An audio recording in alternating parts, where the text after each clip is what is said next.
This is Stacy Wiley. Happy Christmas Eve night. No! My dogs are crying. Oh, it's so beautiful out. I just having all these thoughts, so I want to get them out of my head because I need to. Had to pause to let a dog out. Well, you know, I've been lurking on YouTube and starting to get a little bit more active because, you know, I had my awakening last year and I've been calibrating and learning and watching and working on my powers of discernment, and, you know, I'm enjoying this. This is fun. This is so fun, getting involved in this game and learning the rules, and you know, it's time for me to start creating, because that's one way that I know for myself I am going to be achieving balance in a part of my life, because in listening to Cryon, he said something that really made a lot of sense to me in regards to aging and dementia and Alzheimer's, because my folks are older. My dad's family has had a history of Alzheimer's, and what Cryon said is that when the brain no longer creates and only consumes, that is when it starts to die. And that really struck me, because I see that all around me. This is a culture that encourages nothing but consumption and has actually removed the creative part of our country, taken it, moved it to other countries, you know, removing manufacturing. That was us using our hands to create. You know, even the artists, the true artists, the musicians, the actors, you know, their powerful ability to create is basically, you know, taken and manipulated by the industry, you know,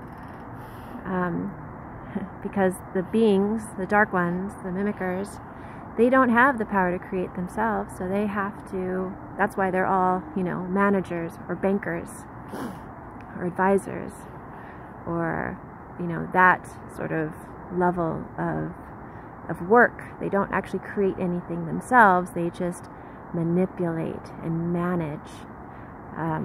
Anyway, I thought that was interesting, coming to that understanding. And understanding, you know, that we've got to find the balance between consuming and creating. You know, it's you know, I think it might be part of the duality of this world, you know, up and down, left and right, good and bad, creating and consumption. It's like breathing. We have to breathe out in order to breathe in. And our brain is the same way. When we consume, we then need to create.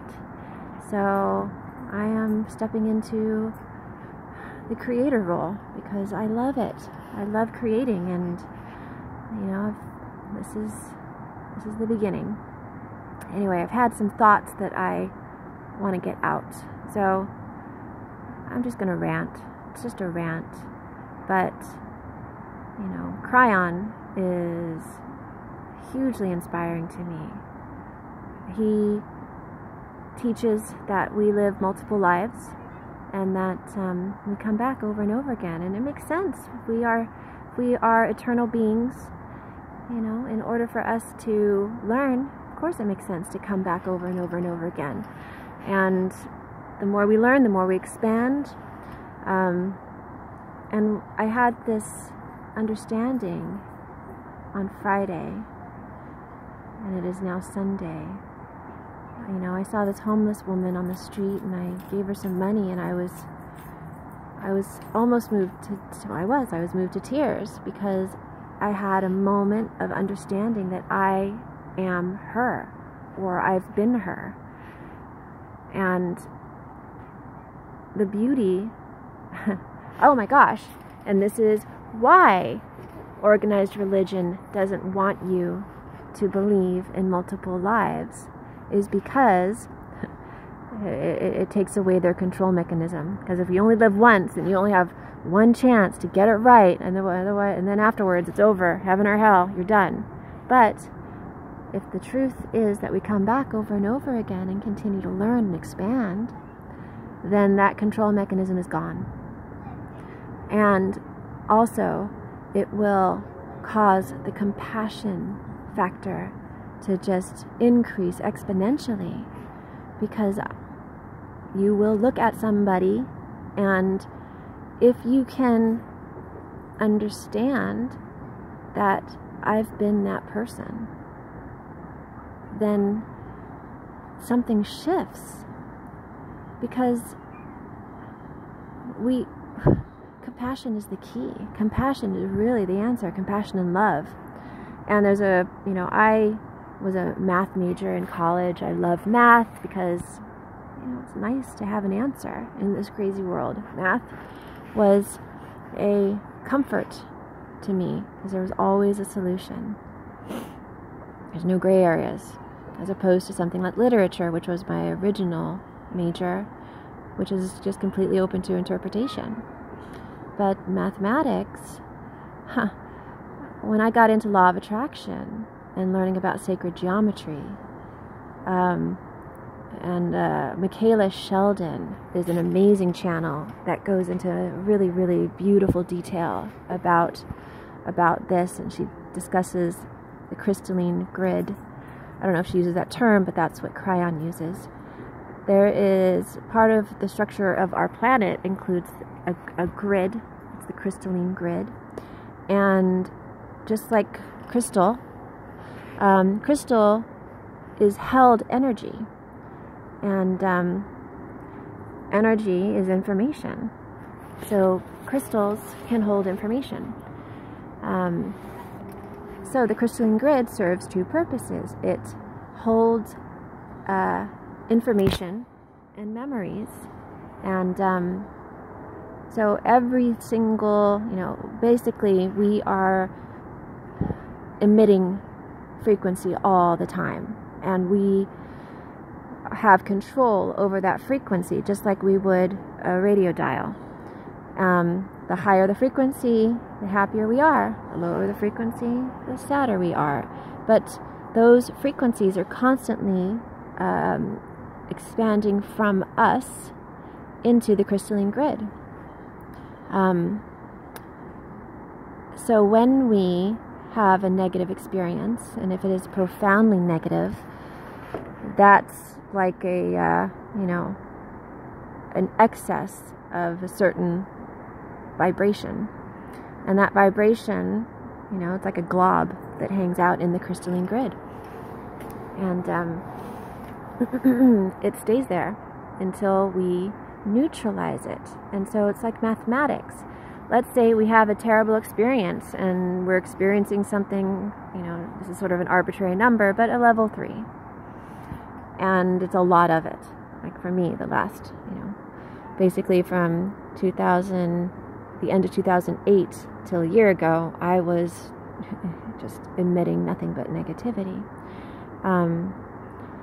So I'm just emitting a 3 for years and years and years. Lots of this number 3. Now, in order for me to neutralize those memories, I have to add the opposite energy to the grid in order to neutralize it. So it's sort of like a mathematics problem. In order to balance the equation, I need to add love. Love is the ultimate neutralizer, love and compassion. So if you can add love and compassion to any situation, then you're able to neutralize it and release it. I don't know if this makes any sense to anybody else, but it is so clear to me. It's so clear to me. All these pieces are coming together for me. So, yeah, compassion. And I'm a dog trainer, and I stopped dog training about a year ago because with everything I'm learning, I've really had to rethink my training. I've been very successful at what I do. I'm very passionate about it. But I've been recognizing that I'm feeling resistance and I need to, figure this out before I can move forward with confidence and stand in my truth with integrity.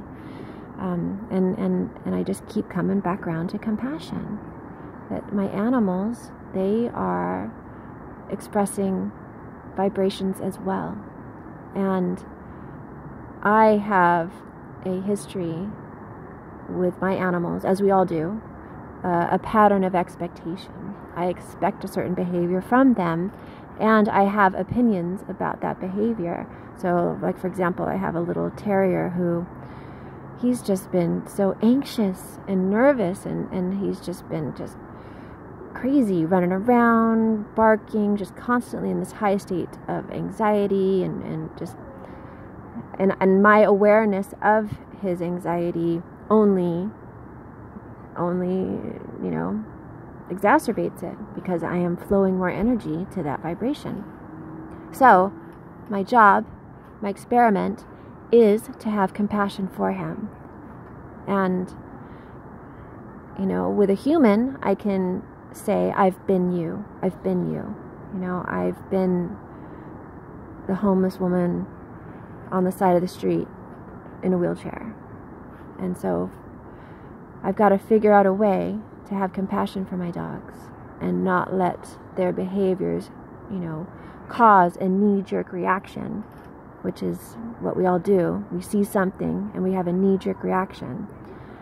And, my work is learning how to view all things through the eyes of Source. That's one of the teachings of Abraham Hicks. So, anyway, I think that's enough for right now. It's Christmas Eve, everyone, and I am going to go inside and be with my family, and I am just appreciating this beautiful, beautiful planet, this beautiful life, this beautiful adventure that we're all on together. Yeah, I want to talk about questions and answers next time, because I had a revelation about questions and answers, and how questions and answers, it's almost like the pedaling of a bike, the up and the down. It's the engine that causes expansion, which Abraham Hicks has helped me to understand. So if I remember, maybe I'll go into that next time. Anyway, to anyone who might find themselves listening and watching, highly recommend getting out there, doing your own research. There's so much information.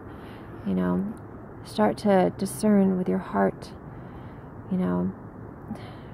Don't trust anybody.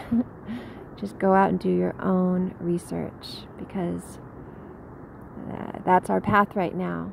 The timelines are splitting, and it's going to become more and more obvious who the dark ones are. And if anybody says it doesn't matter if a person is good or bad, what? It doesn't matter if a person is good or bad? Wow, that's shocking.